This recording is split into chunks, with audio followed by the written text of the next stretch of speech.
Hey guys, Sarah at Caddy Girl Garage. So a lot of people have also asked lately about this 60 here, if my mom was going to keep it or sell it. She absolutely was going to keep this one too, until the other day a guy reached out and offered me a 60 coupe. He is not going to be putting the car on the market. He wants to deal with me only. He doesn't want to deal with the public. So she loves 60s, but obviously I do believe if everybody had a choice, they would choose a coupe over a sedan. I know I personally would, and I think she's leaning that way too. So we got this one running the other day. I will tag that video in the end of this one. Runs really good, really smooth. Everything works, all the lights, the electric trunk works. It's a highly optioned car. It's an air conditioning car, power window car, electric trunk, power seat.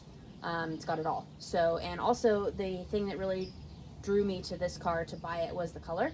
It's paint code 14, platinum gray, very, very rare color. They made very few cars in this color. So that was kind of something that really drew me to it. Again, we've been dealing with a sick dog this week, so I haven't spent a lot of time outside. I will be starting to clean this one up.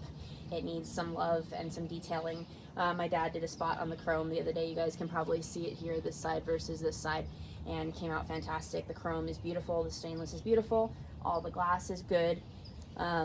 I emptied the trunk out the other day. The original trunk liner had gotten wet by something, so it had a smell to it, so I pulled it out. So that's gone now. That's a good thing. But I will be taking all kinds of detailed photos and videos of this car. You guys know how I sell cars. So clean title, also in hand. So anybody who's possibly interested, my contact information will be in the end of this video. My mom has the final say on this one though, what she'll take for it and things like that. But if you guys are interested, please feel free to reach out. Thank you guys. See you in the next Cadillac adventure.